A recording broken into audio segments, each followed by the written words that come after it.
Mas já estamos aqui com o Marco Saldanha para comentar sobre esse cenário nosso político e a gente vem destacando alguns pontos. Boa noite, Saldanha. Boa noite, Hugo. Boa noite você de casa. Bom, Saldanha, a gente tem aí um dos focos, uma das discussões que não é de agora, mas tem aí o nome PT e PSDB numa possível união aqui em São Luís. É possível isso? Pois é, aqui no Maranhão é possível sim, a gente tem visto, a fase que a gente tem comentado bastante, são as conversas, né? As articulações, os encontros, né? As lideranças e o que tem sido muito provável para as eleições do ano que vem é uma aliança do PT com o PSDB. Isso porque o governador Flávio Dino tem no seu campo os dois partidos e o Carlos Brandão pode ser o candidato sucessor ao governo do estado, ele já é um pré-candidato, né?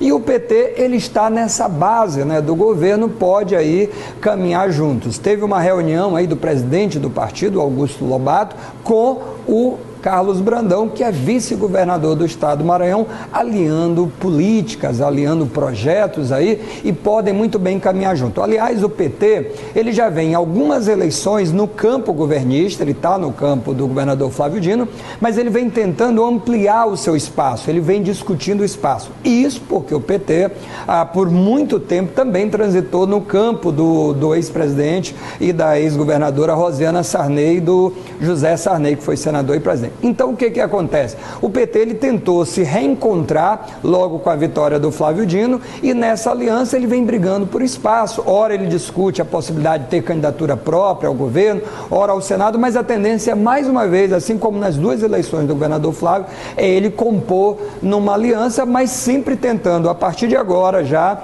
ter mais espaço, ter uma representatividade muito maior, tentando aí garantir que essa nova presidência partidária, diferente daquela época, pode garantir uma base de sustentação maior. Por isso que, inclusive, até o secretário de Saúde, Carlos Lula, conversou aí com o presidente do partido.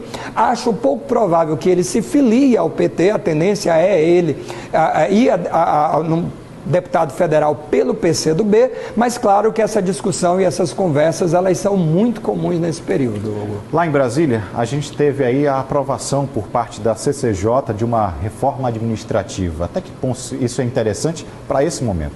Tá aí, a gente sempre discute como é importante a gente acompanhar não só o cenário partidário de eleições e tudo, mas também o cenário político que impacta diretamente nas nossas vidas. Quando a gente escolhe os nossos 18 deputados da bancada maranhense e os nossos 3 senadores, eles decidem questões importantes que refletem diretamente na nossa vida, agora e no futuro. Por exemplo, foi aprovado na CCJ, que é a Comissão de Constituição e Justiça, aquela que diz se um projeto é constitucional ou não e que coloca o projeto para entrar em tramitação, como a gente chama, que são 20 sessões na Câmara, no Congresso, a reforma administrativa, ou seja, no texto, alguns pontos eles são extremamente polêmicos, como por exemplo, a criação de 5 categorias de servidores públicos e nessas 5 categorias, algumas elas não têm estabilidade, são servidores por tempo determinado.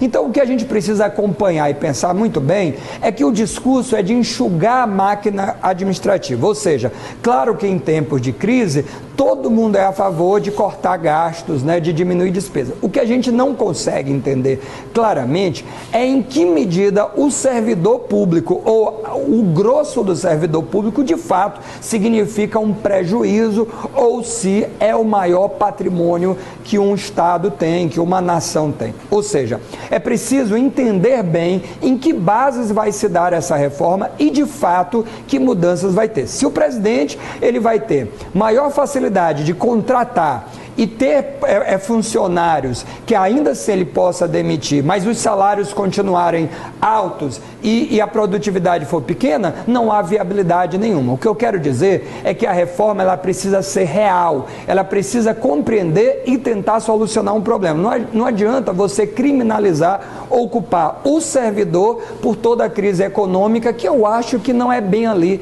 que passa a questão, ouviu, Hugo? Claro.